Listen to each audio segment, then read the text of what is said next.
Hey, Michael here. Welcome to Acquisitions Anonymous, the internet's #1 podcast about small business investing. Today, Mills and I talked about a deal that was super fun and exciting to me, and I'll explain why, mostly because I have ski fever. And this is a niche equipment manufacturer located in Salt Lake City, and I think you will enjoy taking a gander at it just as we did. Super interesting deal, and lots to dig in and unpack in this one. So here is the episode after a quick word from our sponsor. This episode is sponsored by Live Oak Bank, the #1 SBA lender in the country by dollar amount. But they're more than the top SBA lender. They also provide USDA and conventional financing, tailoring each loan to their customers' unique needs. Whether you're looking to buy or expand a business, let Live Oak be your financial guide. With Live Oak, you get a partner who believes in your success and is willing to take the journey alongside of you. Live Oak's M&A financing experts lend across many industries nationwide.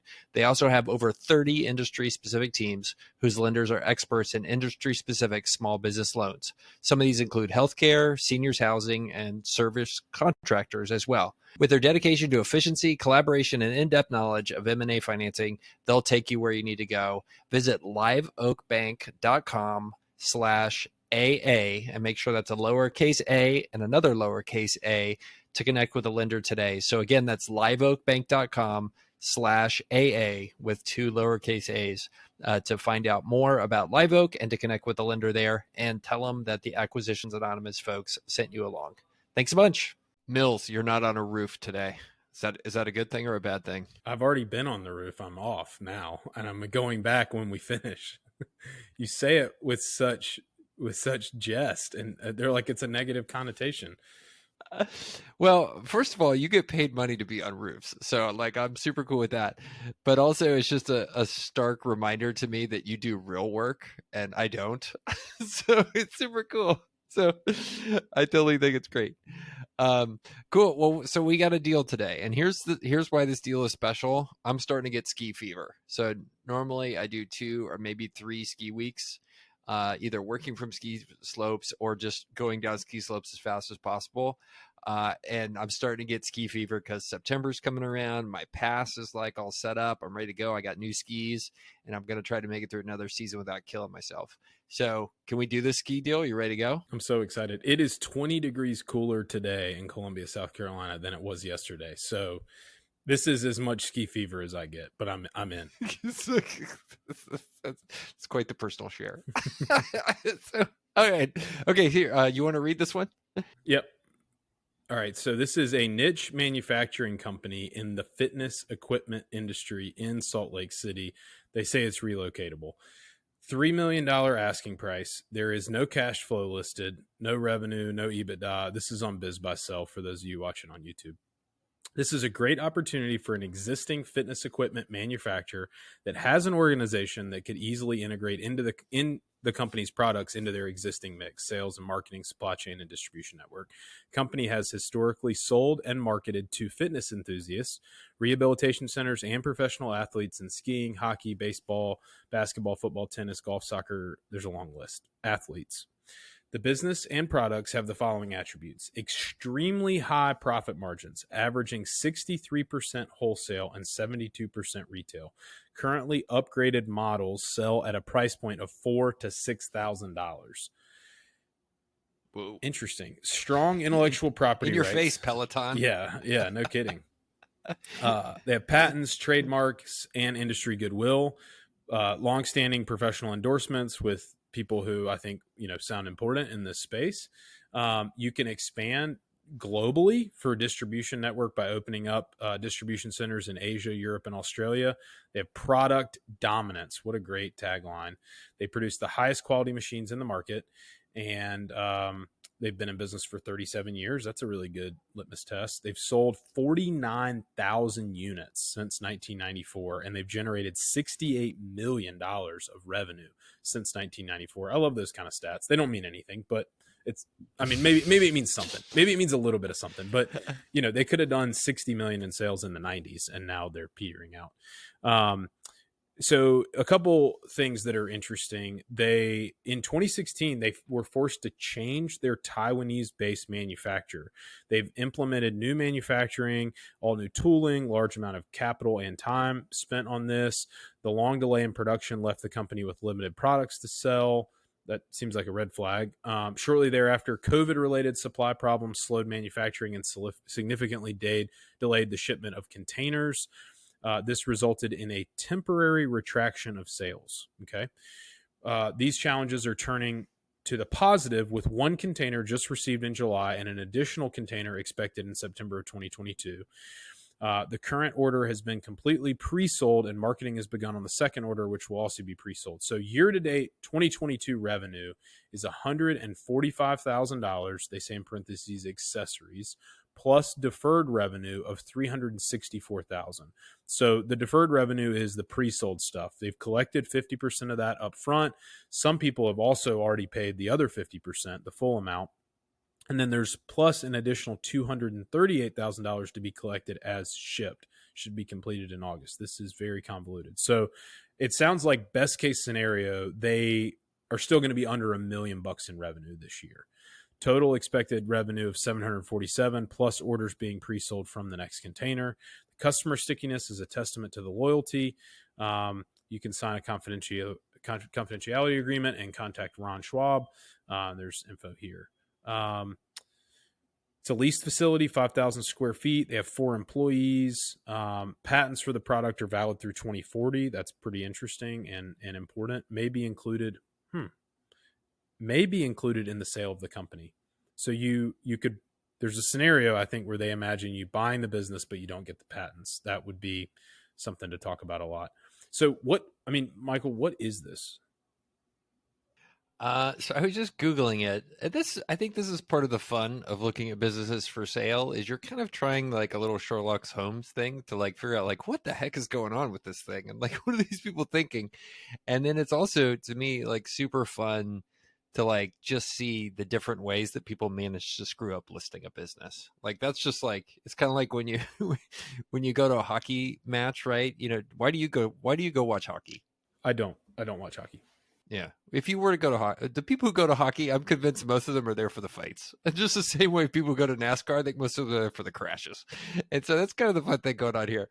But yeah, so what this is, so I Googled it. It's and we have a listing. It's this thing called a skier's edge.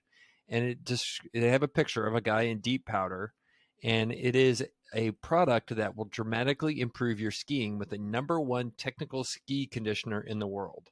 So if you're not a skier, skiing uses a very weird set of muscles, all told, and it's a seasonal sport. So like you have to figure out how to get in ski shape in order to do it all season. And especially if you're like, let's say an instructor who's going to be skiing 250 days a year or 200 days a year, like you have to figure out how not to come in and get yourself hurt just through that spin up process every single year.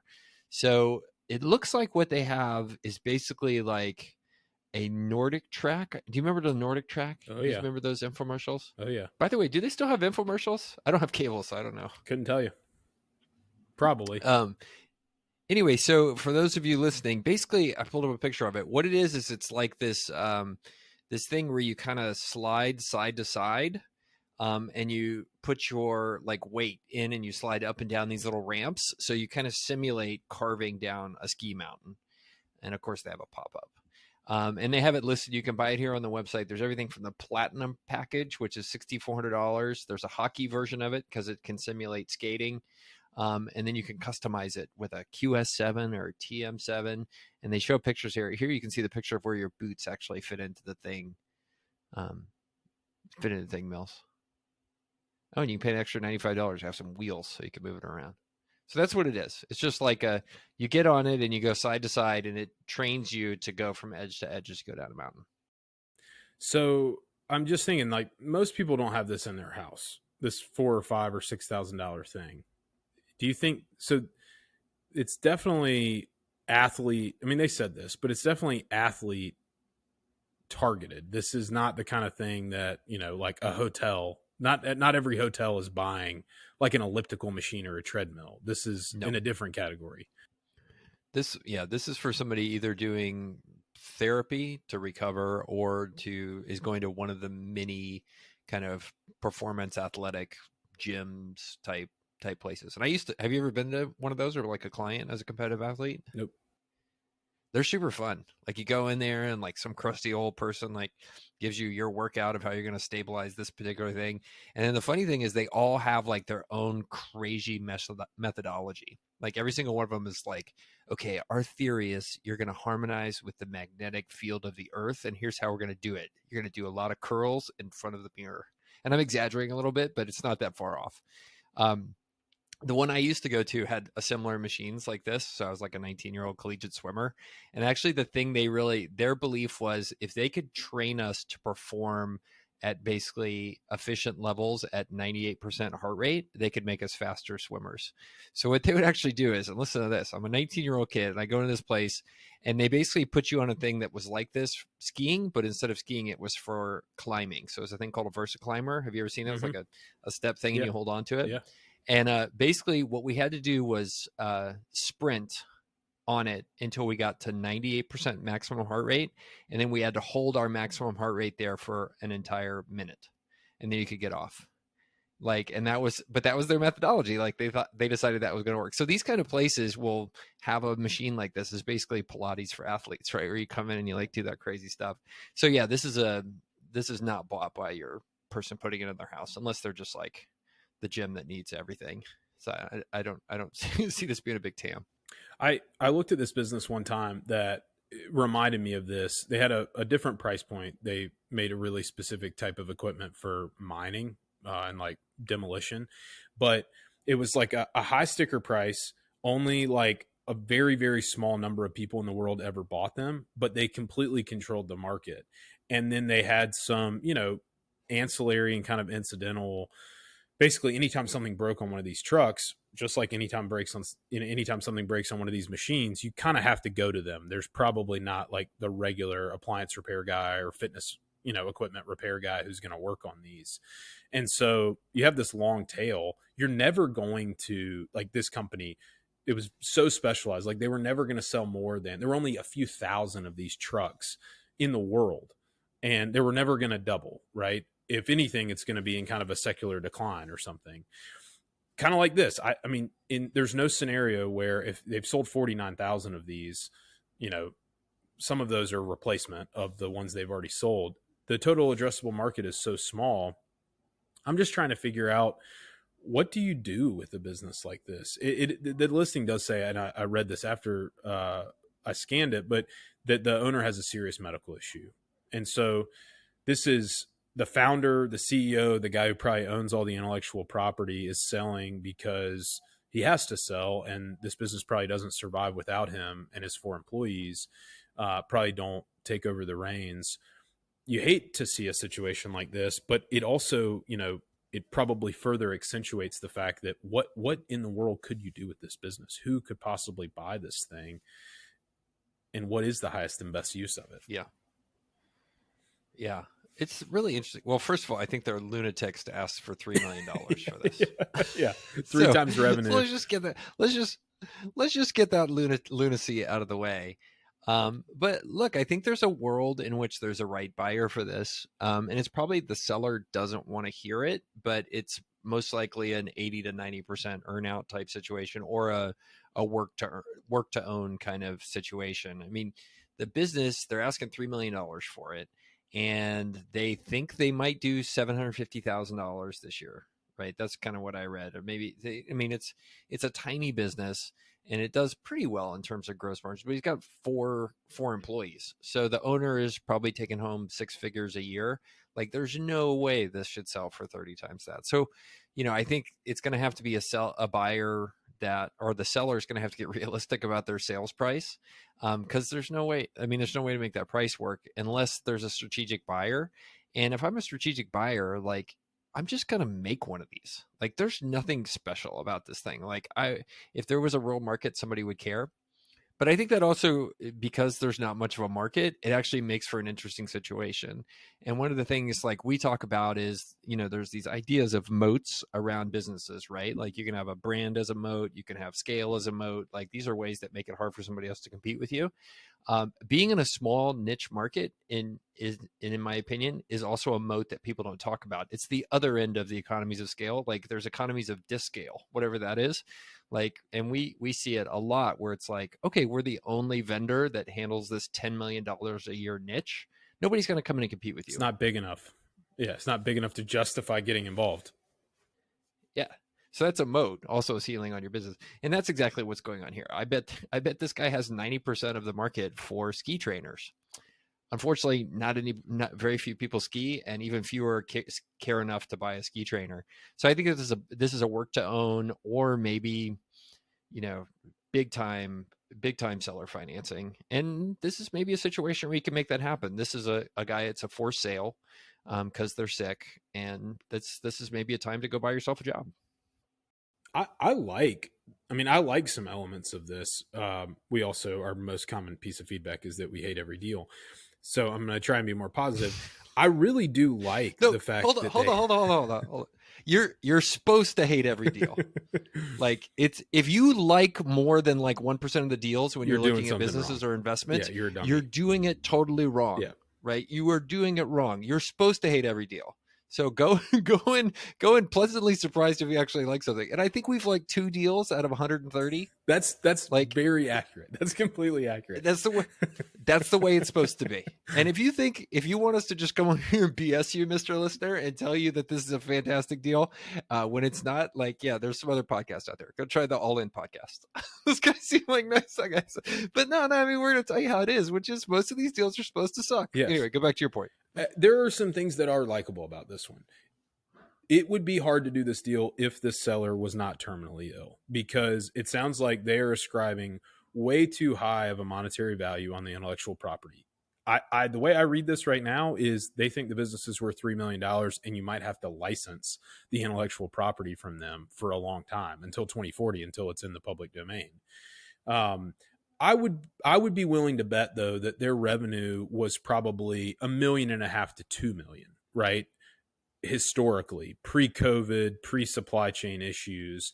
But in this case, you can't get credit for that, because will you ever rebound to those levels? Maybe, arguably, but it's going to be the buyer who's doing all the work to build it back. They have migrated their manufacturing. That's great, but it also now makes the buyer aware, hey, there's huge vendor risk here, because this piece of equipment is so specialized that I can't just contract manufacture this thing and bounce between suppliers on a dime. This is very, very tenuous. And you're the worst kind of overseas manufacturer too, which is you're tiny, right? And what happens with buying stuff overseas is manufacturers naturally will gravitate to the most profitable orders and the easiest to produce orders. And guess who does those? The big guys. And if you're competing with Nordic Track to try to get your order into the factory, good luck. It doesn't surprise me that these guys had trouble getting anything, considering the big guys couldn't get anything during the period of time. And it's going to be it'll be quickest for it to be worse on the small guys, and longest for it to get fixed on the small guys. To switch gears a little bit, like, I do think that this is potentially a business that most people are going to pass on. Like anybody like us who isn't interested in bigger stuff, not going to do it. Anybody who doesn't want to buy themselves a job is not going to do it. Then you're limited to people that probably are just going to be the type of person that their most joyous thing would be driving around in a van with a couple of these, going to every physical therapy place within 2 miles of a ski resort and selling these door to door. Like, I think that, like, if that's fun to you, like, by all means, go do this. That's a tough life, right? Like, who wants to do that the rest of their life? But if you're wanting to do kind of this hand-to-hand combat, and you want to hang around ski resorts, and ski therapists, and I don't know if have you been skiing? A snowboard. Snowboard, yeah, perfect. So I think you've seen it too. Like every time you go skiing and snowboarding, like you're at the end of a long day, and then you see the ski patrol like pulling somebody down the hill on a stretcher.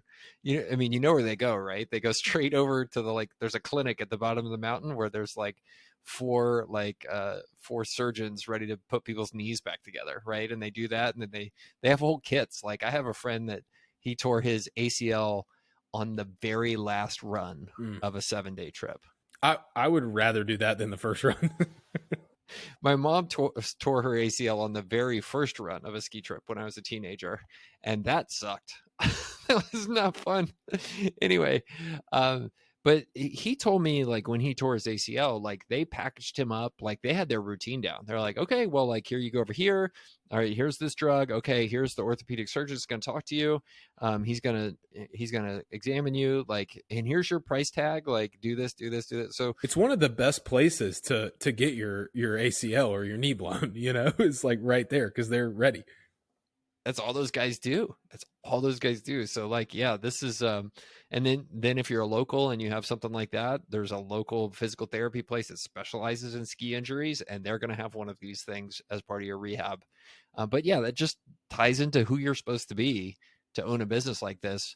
It's very much like lifestyle 100%. This is 100% lifestyle business. So relocatable is a little bit of a stretch. I mean, it's relocatable to you in a van driving from Park City to ski resorts in Washington to ski resorts in Colorado, and occasionally working your way up to Banff and Whistler and selling it door to door when you go kiss some butts at the physical therapy places. But you cannot move this business from, Salt Lake City, Utah to, Kansas. It doesn't work. Well, it's you moving. Well, if it's moving to your van. Yeah.